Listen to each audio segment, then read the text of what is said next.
I tell people that I sing over rap beats. I think that's the easiest way to explain it. Sometimes I tell people I'm an R&B singer, but that's not true either.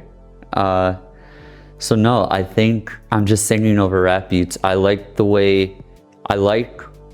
rap beats and trap beats specifically.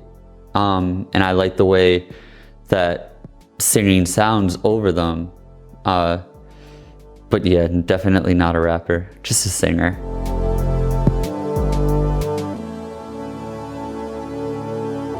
Yeah, so I'm from Scranton, Pennsylvania. Now, 20 minutes from Scranton is Wilkes-Barre, Pennsylvania, which is a big hardcore town. But for some reason, when I was growing up in Scranton, ska music was what was popular. And it's what my friends were doing and what my friends' older brothers were doing. So it just seemed natural. The first shows I went to were ska shows. And when I first started playing guitar, when I was 13 or 14, that's the type of band that we wanted to start. So yeah, it was me and 3 or 4 of my middle school friends playing ska punk. I sang most of the songs. We weren't good.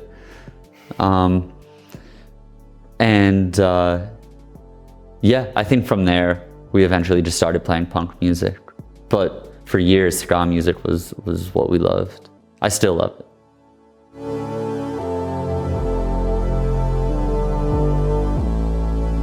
I always loved electronic music in general.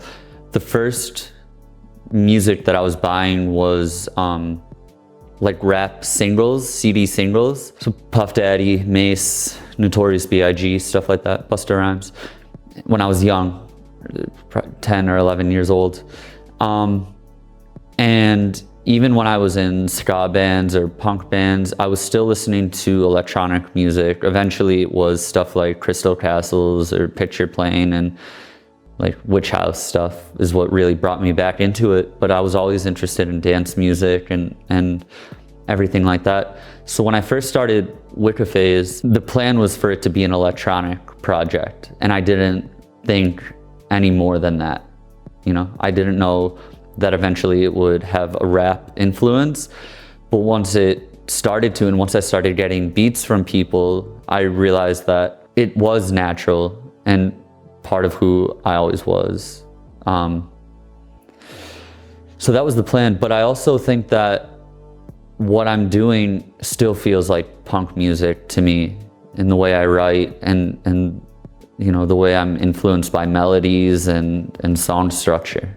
You know, it's still punk, just with an electronic or even hip hop influence.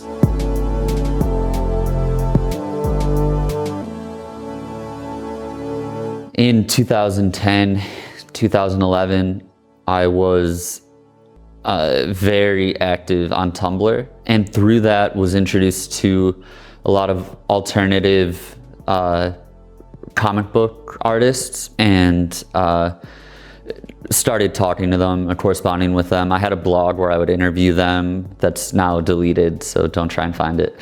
But I was also starting Wicca Phase at that time, and I didn't have a name. So I sent 2 or 3 songs to one of the artists who I really liked. Carolyn Bren is her name.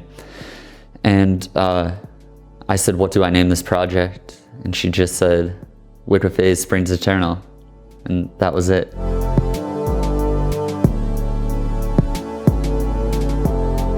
Aside from the stuff that my friends were doing, there was people that were a few years older than us just making, indie music influenced by Weezer or even the Beatles and 70s rock and 90s rock, Pavement, stuff like that. And that was a whole separate scene that I think I got into I went to see a punk band play when I was about 14, and there was all these indie bands that were also playing that I knew nothing about. And there was a small record label named Prison Jazz Records that had all these amazing artists that never played outside of Scranton, really, you know, maybe Philadelphia, but not far out, and they never got that popular, but they were so talented, like great musicians, great songwriters. When I started Tiger's Jaw, I wanted to follow in their footsteps, and my goal was just to sign to Prison Jazz Records. That was it. And we did. We put out our first record on there. But yeah, those bands are still some of my favorite bands to this day.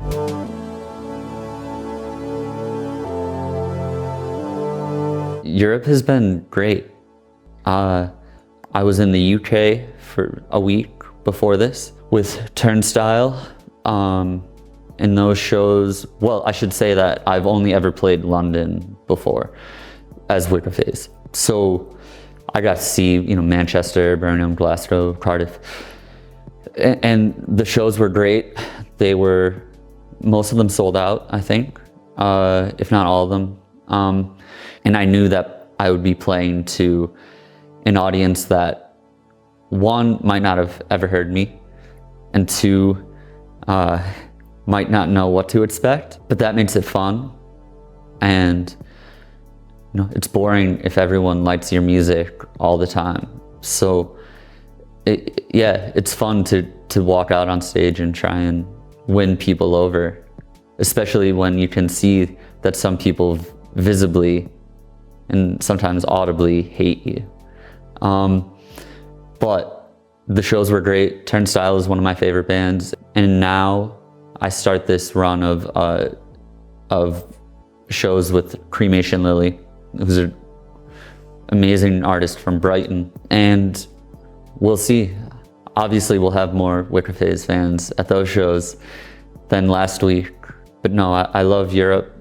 It's nice to be in a place that's old and has history, no matter what city or country you're in, because the United States is a relatively new country, and not many artists get to come to Europe. So I'm super grateful for that. A lot of artists do get to come to Europe, but I understand that it's a privilege to do so, and I'm happy to come over here whenever Europe will have me.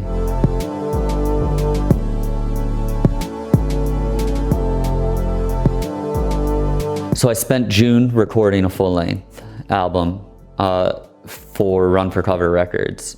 That's a proper release, so it takes time to press it to vinyl. It could have been out earlier, but it's not good to release music in December. You know, people lose interest. And so it's coming out in February, right around Valentine's Day. But before that, I have a few other projects planned that will come out in rapid succession throughout November and December.